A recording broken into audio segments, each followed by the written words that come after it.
Okay, in our video series of ECG interpretation made easy by 6-step method, in this video we are going to talk about step 5 of ECG interpretation, and that is the hypertrophy. In this video we are going to talk about ventricular hypertrophy. In my previous video I talked about atrial hypertrophy in detail. First of all, coming to right ventricular hypertrophy. In right ventricular hypertrophy, what you are going to see is that you are going to see changes in the QRS complex in V1 and V2. Since the ventricles cause QRS complex on ECG, and if there are changes in the ventricles, there will be changes in the QRS complexes. And you will have to look at lead V1 and lead V2 to look for right ventricular hypertrophy. Now, normally on an ECG in V1 and V2, the QRS complexes are negatively deflected. As we discussed in our wave progression video, that QRS complexes are normally negatively deflected in V1 and V2. But if they are positively deflected, if there is a huge R wave, it means that there is right ventricular hypertrophy. And if you take the RS size ratio, if you calculate the size of R wave and you divide it by the size of S wave, since the R wave is bigger, you will get an answer of greater than or equal to 1. So RS ratio is greater than or equal to 1 millimeter, greater than or equal to 1 small box. So the R wave is bigger. Normally in V1 and V2, the R wave is small, the normal R wave is small, the S wave is bigger. But if the R wave gets huge, if it is large and S wave is small and the ratio is greater than or equal to 1, that shows that there is right ventricular hypertrophy. How do you calculate the R wave? You can use calipers, you calculate the size of R wave and then you calculate the size of S wave and then you divide the R by S. Or what you can simply do is that you calculate the number of small boxes or number of large boxes in the R wave and you divide it by the number of small or large boxes in the S wave and you get an answer. If the answer is more than 1, the R wave is bigger and it is right ventricular hypertrophy. Now, the other supporting criteria of right ventricular hypertrophy include right atrial enlargement. In the right atrial enlargement, you will see P mitral on P wave. I have talked about right atrial enlargement in detail in my previous video. You can check out that video. The link is given in the description below. Right axis deviation, strain pattern. Now, the first two things I have already discussed in my previous video. The strain pattern is a new thing. In the strain pattern, whenever there is hypertrophy in the heart, you will see a certain pattern of strain, certain pattern of stress on the ventricles. The strain pattern is seen in V1 and V2, and the strain pattern appears as a round upward slope on the ST segment and T wave inversion. That round slope, this round slope does not indicate any ischemia. This does not indicate subendocardial ischemia.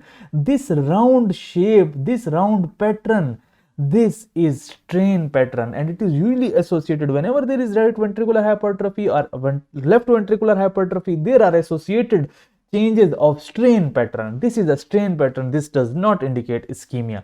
Now, these are supporting criteria. These are not the main criteria. The main criteria is that the R wave will be bigger than the S wave. The ratio is more than 1. Now, there is also an exclusion criteria that you need to know, because whenever these things are present, you cannot comment on right ventricular hypertrophy. If there is right bundle branch block, there will be M wave in V1 and V2, and you cannot say that that patient is having a right ventricular hypertrophy, because if these things are present, you cannot comment on right ventricular hypertrophy by this method. If there is a posterior wall MI and in young children and adolescents, in these patients, you cannot say for sure that right ventricular hypertrophy is present by this calculation method. Causes of right ventricular hypertrophy include pulmonary valve stenosis, ASD, tetralogy of Fallot. In all these, in tetralogy of Fallot, we also have pulmonary stenosis. Now, if the pulmonary valve is blocked, the right ventricle has to push harder to push the blood out from it. So, there will be right ventricular hypertrophy, and you will see ECG changes that point out toward right ventricular hypertrophy. Now, this is an ECG showing right ventricular hypertrophy. If you look at V1, if you look at V2, as I said, normally the QRS complexes should be negatively deflected, In V1 and V2, normal QRS complexes are negatively deflected, but over here in V1 and V2, the QRS complexes are positively deflected. They are deflected upwards. This is not normal. This is not a normal pattern. This indicates that there is right ventricular hypertrophy. If you look at the R wave and you compare the R wave with this small negative deflection, the S wave, the R wave is bigger than the S wave. RS ratio is greater than 1, and this indicates that there is right ventricular hypertrophy.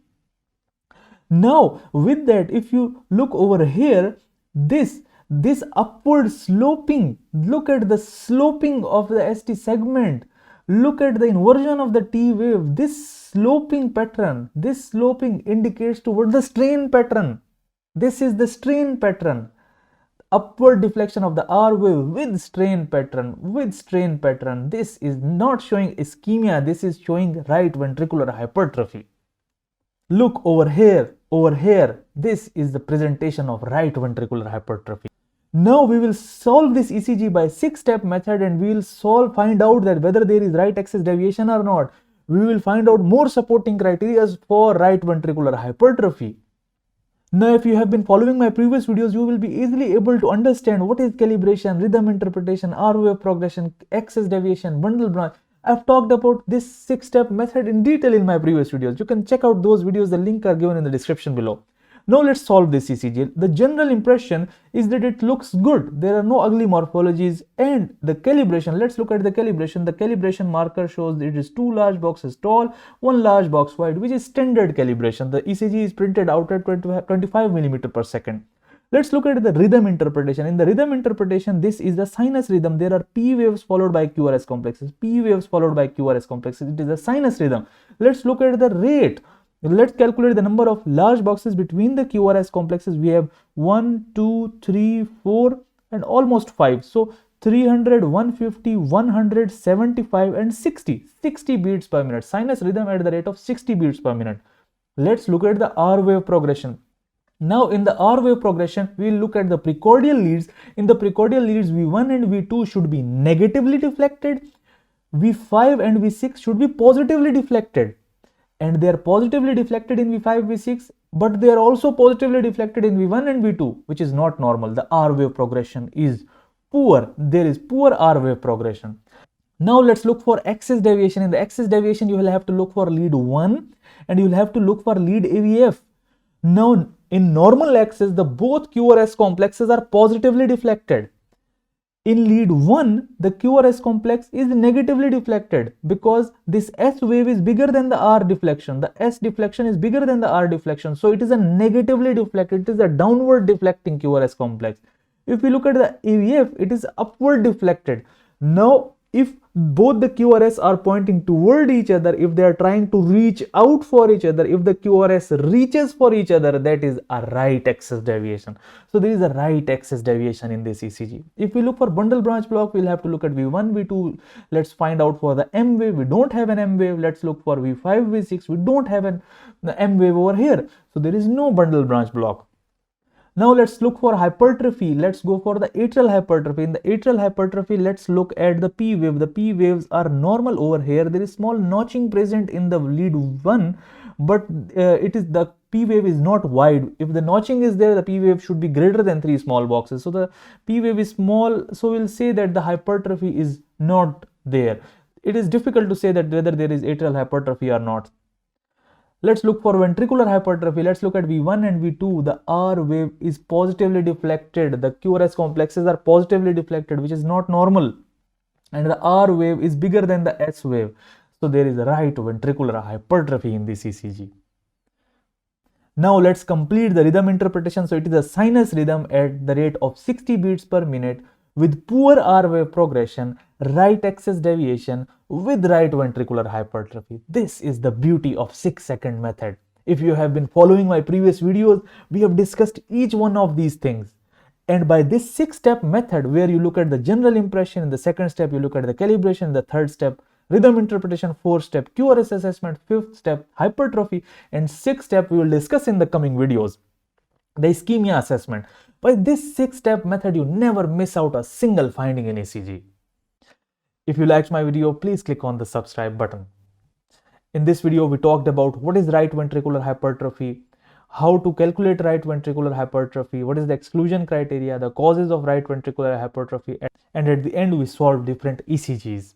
If you liked my video, please click on the subscribe button and check out my other videos on ECG interpretation made easy by 6-step method. The link of those videos is given in the description below. Thank you very much.